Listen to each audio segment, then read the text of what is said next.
La Biblia a menudo se conoce como la palabra de Dios, y con razón, porque esto es lo que dice ser ella. El apóstol Pablo, por ejemplo, declara: por lo cual también nosotros sin cesar damos gracias a Dios de que cuando recibiste la palabra de Dios, que oíste de nosotros, la recibiste no como palabra de hombre, sino según es en verdad la palabra de Dios, la cual actúa en nosotros, los creyentes, como dice la palabra del Señor en 1 Tesalonicenses capítulo 2, versículo 13. Y quiero dejarle aquí a Julia. Dios habla a los humanos. A veces lo hace directamente o en sueños, pero el principal medio de comunicación de Dios es a través de la Biblia, tal como está Amén. escrito por autores humanos inspirados. Dios, habiendo hablado muchas veces Amén. y de muchas maneras en otro tiempo a los padres por los profetas. Hebreos 1:1. Porque nunca la profecía fue traída por voluntad humana, sino que los santos hombres de Dios hablaron siendo inspirados por el Espíritu Santo. 2 Pedro 1:21. Las palabras de Dios fueron escritas y transmitidas a las generaciones posteriores. Este proceso fue guiado por el Espíritu Santo. Por lo tanto, Pablo puede afirmar que la Biblia está escrita por Dios. Toda la escritura es inspirada por Dios y útil para enseñar, para redarguir, para corregir, para instruir en justicia. 2 Timoteo 3:16. La palabra de Dios es verdad. La Biblia contiene muchos detalles históricos, muchos de los cuales han sido confirmados por otras fuentes históricas o descubrimientos arqueológicos. Los registros bíblicos son confiables y además muchos hechos históricos fueron profetizados mucho antes de que ocurrieran. Cientos de profecías en todo el Antiguo Testamento se cumplieron en el nacimiento, la vida y la muerte de Jesús.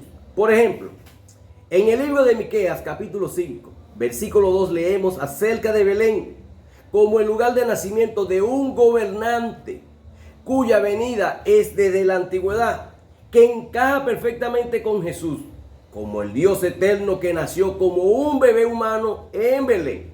Él sería el hijo de David, y de hecho, su madre María y el esposo de María, José, eran de la casa de David, como dice el libro de Lucas capítulo 1, versículo 27. Hay muchas más profecías, no solo sobre Jesús, sino también sobre otros hechos históricos. Esta es una de las evidencias muy claras de que la Biblia es la palabra de Dios, ya que los autores humanos nunca podrían haber previsto estos detalles siglos antes. Solo podrían ser escritos por un autor que supiera lo que le sucedería. Vamos a ver qué nos dice Julia, gloria sea al Señor, sobre la palabra de Dios, si es poderosa o no.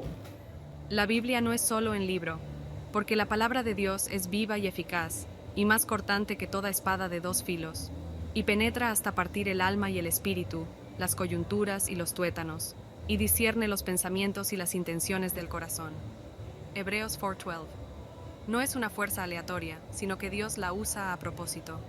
Así será mi palabra que sale de mi boca. No volverá a mí vacía, sino que hará lo que yo quiero, y será prosperada en aquello para que la envíe.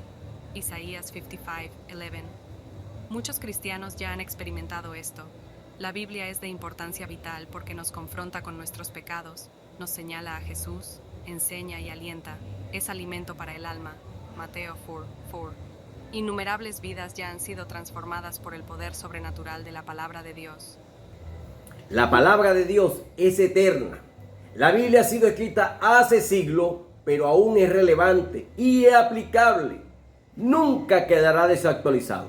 Séquese la hierba, marchítese la flor, mas la palabra del Dios nuestro permanece para siempre, como dice el libro de Isaías 48. Eso hace que la Biblia sea única, no comparable a ningún otro libro, como Jesús le dijo a sus oyentes. Porque a la verdad les digo, porque de cierto digo, que hasta que pase el cielo y la tierra, ni una jota, ni una tilde pasará de la ley hasta que todo se haya cumplido. Gloria sea al Señor. Eso dice el libro de Mateo capítulo 5, versículo 18. Las Escrituras contienen toda la información que necesitamos sobre nosotros mismos, sobre Dios y sobre nuestra relación con Él. Esta información es de vital importancia. Lo necesitamos para encontrar la vida eterna. Y esta es la vida eterna, que te conozcan a ti, el único Dios verdadero, y a Jesucristo a quien has enviado. Juan 17:3. La Biblia es como una luz en nuestro camino, que nos conduce a Dios. Salmo 119, 105. Jesús mismo enfatizó esto. Bienaventurados los que escuchan la palabra de Dios y la guardan. Lucas 11:28. Pero no solo la Biblia se llama la palabra de Dios. La última palabra de Dios es una persona, es el Hijo de Dios. Leamos nuevamente el versículo en Hebreos 1, pero esta vez seguimos leyendo.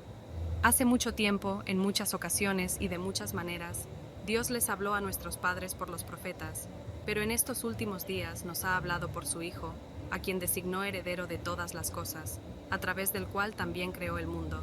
Hebreos 1, 2. Este Hijo de Dios, a través del cual el mundo fue creado, se llama la Palabra en Juan 1, 5. En el principio era la Palabra, y la Palabra estaba con Dios, y la Palabra era Dios. Estaba en el principio con Dios.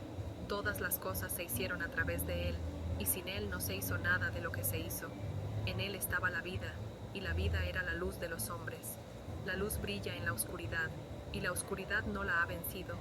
Esta eterna palabra de Dios se hizo carne.